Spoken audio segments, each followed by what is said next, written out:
నమస్కారం ప్రజలారా, మా యూట్యూబ్ ఛానల్. నా పేరు రాజు. ఆంధ్రప్రదేశ్లో నకిలీ మద్యం రాష్ట్రమంతా విస్తరించిపోయింది. నకిలీ మద్యం యూనిట్లు స్టార్ట్ చేసి కూటమి ప్రభుత్వంలో బట్టబయలు చేశారు. ఈ నకిలీ మద్యం కేసులో టీడీపీ వాళ్ళు ఉన్నారు, వైసీపీ వాళ్ళు ఉన్నారు.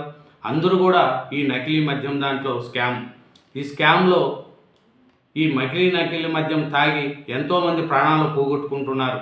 ఈ నకిలీ మద్యంపై ఏం జరిగింది ఏమని ఒకసారి చూసుకోగలిగితే ఈ నకిలీ మద్యం విషయంలో చాలా అన్నీ చేస్తున్నాయి.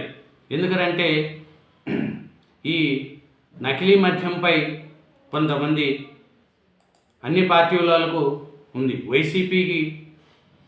వైసీపీకి ముడుపులు అందినాయి, టీడీపీ వాళ్ళకు కూడా ముడుపులు అందినాయి. ఈ ఊరు బెల్ట్ షాపులు అనేది ఇచ్చలవిడి అయిపోయింది. మొత్తం రాష్ట్ర వ్యాప్తంగా చూస్తే 75,000 పైగానే బెల్ట్ షాపులు ఉన్నాయనేది కూడా తెలుస్తుంది. 1,00,000 మొదలు 9 లక్షల వరకు ఏలం పాటలు పాడుకున్నారని, ఈ బెల్ట్ షాపులు టీడీపీ వాళ్ళకు వైసీపీ వాళ్ళు సమానంగా పంచుకుంటున్నారని, గ్రామాలలో టీడీపీ ప్రభుత్వం అధికారంలో ఉన్న వైసీపీ వాళ్ళు కూడా ఈ బెల్ట్ షాపులను నడుపుతున్నారనేది కూడా తెలుస్తుంది.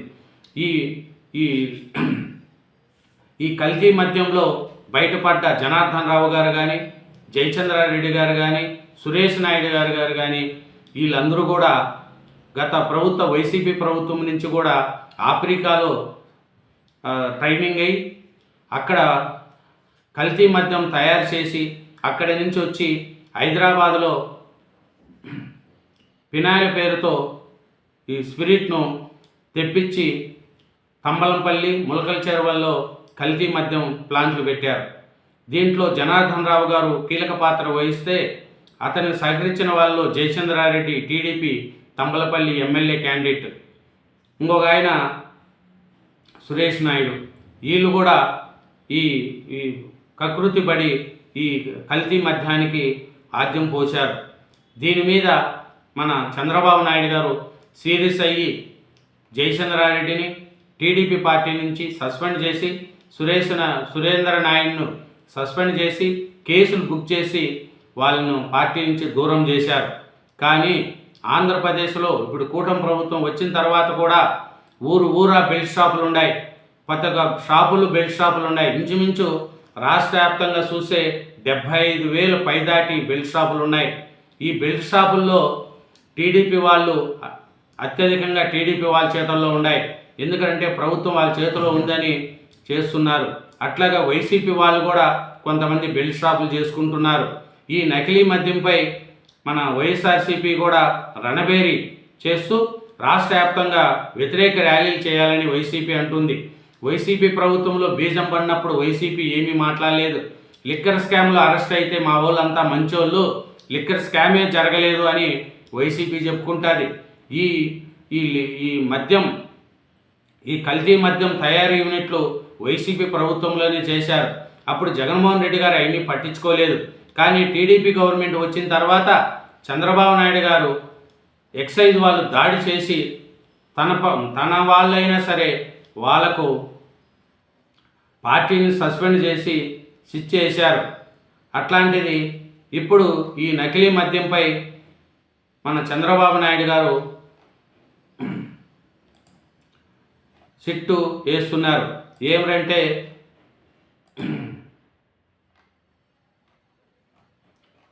ఈ నకిలీ మద్యంపై చంద్రబాబు నాయుడు గారు సిట్ వేశారండి.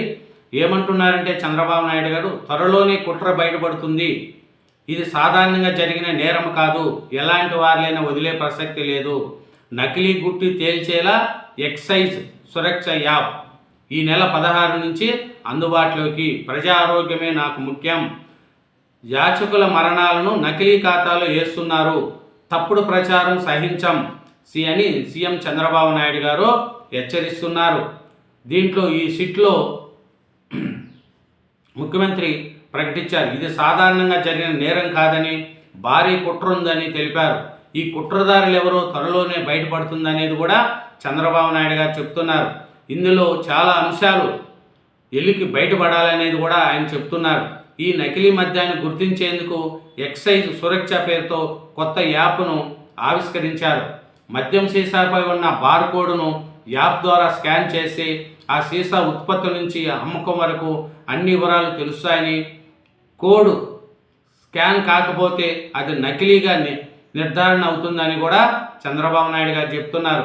చంద్రబాబు నాయుడు గారు ఇది ఒక యాప్ను పెట్టారండి. ఆ యాప్ ఏమిటంటే మద్యం సీసా మీద ఉండ దాని మీద ఆ యాప్తో కానీ కోడ్ని చేస్తే ఆ సీసా ఉత్పత్తి నుంచి అమ్మకం వరకు అన్ని వివరాలు వస్తాయంట. అది కానీ రాకపోతే అది నకిలీ మద్యంగా నిర్ధారణ అవుతుంది అనేది కూడా చంద్రబాబు నాయుడు గారు చెప్పారు. ఈ యాప్ పనిచేసే తీరుపై ప్రజెంటేషన్ కూడా ఇచ్చారు. మరి వివరాలు కూడా చంద్రబాబు చాలా చెప్పారు. ఎందుకంటే నకిలీ మద్యం అనేది కూటమి ప్రభుత్వానికి వారసత్వంగా వచ్చిన సమస్య అనేది కూడా చెప్తున్నారు. ఏమరంటే 2019 నుంచి 2024 మధ్య నకిలీ మద్యం ప్రారంభమైంది. అప్పుడు వైసీపీ ప్రభుత్వంలోనే ఇది ప్రారంభమైంది. 2019 నుంచి 2024 మధ్యలోనే జయచంద్రారెడ్డి, ఈయన జనార్దన్ రావు వీళ్ళంతా కూడా అప్పుడు వైసీపీ ప్రభుత్వం పెద్దిరెడ్డి రామచంద్రారెడ్డికి అనుచరులు వాళ్ళు. అప్పుడే వైసీపీ ప్రభుత్వంలోనే ఆఫ్రికా దేశాల్లో కూడా పోయి అక్కడ నకిలీ మద్యం ప్లాంట్లు పెట్టి సంపాదించుకున్న వాళ్ళు. కానీ చంద్రబాబు నాయుడు గారు జయచంద్రారెడ్డిని నమ్మి ఆర్థికంగా డబ్బులుండాయని చూశాడే తప్ప అతను ఎలాంటి వాడు అనేది కూడా చంద్రబాబు నాయుడు గారు గుర్తించలేకపోయారు. అట్లాంటి వాడిని టికెట్ ఇచ్చి తంబలపల్లిలో 10,000 ఓట్లతో పెద్దిరెడ్డి రామచంద్రారెడ్డి గారి తమ్ముడిని గెలిపించాడు ఈ జయచంద్రారెడ్డి. ఇది వైసీపీ ప్రభుత్వంలో ఉన్నప్పుడే ఈ నకిలీ మద్యం స్టార్ట్ అయింది. దీని మీద చాలా చేశారు. కానీ అప్పుడు వైసీపీ ప్రభుత్వం వీటిని గుర్తించలేదు.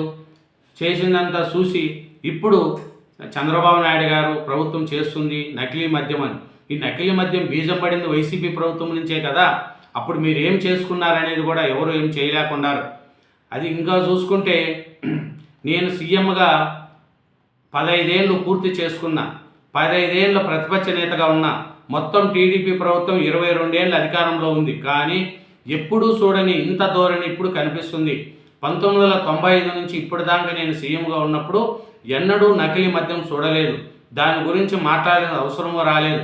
ఇప్పుడు వైసీపీ వల్ల ఆ పరిస్థితి వచ్చింది. గత ప్రభుత్వంలో నాణ్యత లేకపోవడంతో ధరలు పెంచడం వల్ల పక్క రాష్ట్రాల మద్యం రాష్ట్రంలోకి వచ్చింది. మేము ఇవన్నీ నియంత్రించాం. ములకల చెరువు ఘటనలో 16 మందిని, ఇబ్రహీంపట్నంలో 7గురిని అరెస్ట్ చేశాం. ఆరోపణలు ఎదుర్కొంటున్న మా పార్టీకి చెందిన చర్యలు తీసుకున్నాం. ములకల చెరువు నకిలీ మద్యం బయటపెట్టింది మా ప్రభుత్వమే. దాని లోతుల్లోకి వెళ్ళే కొద్దీ షాకింగ్ విషయాలు తెలుస్తున్నాయని, అవి త్వరలో బయటపడతాయనేది కూడా మనకు చెప్పారు. ఈ నకిలీ మద్యం విచారణకు సిట్ని నియమించారండి. వాళ్ళలో Eluru range IG Ashok Kumar garu, excise enforcement director Rahul Dev Sharma, CID SV K Chakravarthi garu, technical SV Mallika కార్గు, ఎక్సైజ్లో ఒక అధికారితో సిట్ ఏర్పాటు చేశారండి. ఈ సిట్లో ఏమీ పరిస్థితి, ఆఫ్రికాలో నకిలీ మద్యం తయారీ నేర్చుకొని దానిని ఏపీలో అమలు చేయాలని ప్రయత్నిస్తున్నారు. ఇంకపై ప్రతి మద్యం షాపులో ప్రతి సీసాను స్కాన్ చేసి తర్వాతే అమ్మాలి. ఈ నెల 16 నుంచి అన్ని మద్యం షాపుల్లో సురక్ష యాప్ అమల్లోకి వస్తుంది. వినియోగదారులు కూడా కొనుగోలు చేసిన సీసాలను స్కాన్ చేసి పరిశీలించాలి. ఏవైనా ఫిర్యాదులుంటే 14405 నెంబర్కు కాల్ చేసి చేయవచ్చు. చూడండి, చంద్రబాబు నాయుడు గారు అదే చెప్తున్నారు. వైన్ షాప్లో ఈ యాప్ ఉంటుంది, దాని మీద స్కాన్ చేయండి. స్కాన్ చేసి తయారీ నుంచి అమ్మకం వరకు దాని వివరాలు వస్తాయి. వివరాలు రాకపోతే అది అక్రమం, కల్తీ మద్యం సీసా అనేది కూడా తెలుస్తున్నారు. ఇంకా చంద్రబాబు నాయుడు గారు ఏం చెప్తున్నారంటే వైసీపీ ప్రభుత్వంలో 30,000 మంది నాసిరకం మద్యం వల్ల చనిపోయారని, జంగారెడ్డి గూడెంలో నకిలీ మద్యం తాగి 27 మంది చనిపోతే చిన్న విచారణ కూడా జరపలేదని అప్పుడు వైసీపీ ప్రభుత్వాన్ని చంద్రబాబు నాయుడు గారు చెప్తున్నారు. ఇంకా ఒకటి ఏమిటంటే షేక్ వార్తలు రాసి లేనిపోని అన్ని ప్రభుత్వం మీద రాస్తుందనేది కూడా చెప్తున్నారు. వైసీపీ హయాంలో నకిలీ మద్యంలో 27 మంది చనిపోయినా పట్టించుకోలేదని, అదే మా ప్రభుత్వం ఏలూరులో ఒకరు చనిపోతే వెంటనే పరీక్షలు చేయించామని, అతను ఇతర కారణాల వల్ల చనిపోయారని తేల్చినప్పటికీ అది నకిలీ మద్యం వల్లే అని ప్రచారం చేసి పైచికానందం పొందుతున్నారు అని వైసీపీ వాళ్ళు చెప్తున్నారు. నేరాల్లో ఇరకపోయినా ఇలాంటి నకిలీ మద్యం నేరాలు చేయడం అలవాటుగా ఉంటుందనేది కూడా చెప్తున్నారు. కాబట్టి ఈ నకిలీ మద్యం మీద సిట్ విచారణ సిట్ వేయడం, అట్లాగే సురక్ష యాప్ పెట్టడం కూడా ఈ ఆంధ్రప్రదేశ్లో ఈ ప్రజలకు కొంచెం మంచి జరుగుతుందనేది కూడా ఆశిద్దాం. అట్లాగే ఈ 24న సీఎం గల్ఫ్ పర్యటన కూడా వెళుతున్నారనేది తెలుస్తుంది. ఈయన 2 రోజుల పాటు గల్ఫ్ దేశాల్లో పర్యటిస్తున్నారు. తొలుత దుబాయ్, తర్వాత అబుదాబి, దుబాయ్ తర్వాత పక్క దేశాలు కూడా వెళ్తున్నారనేది. Thank you very much. ఛానల్ను సబ్స్క్రైబ్ చేయండి, నా వీడియోను లైక్ చేయండి. Thank you.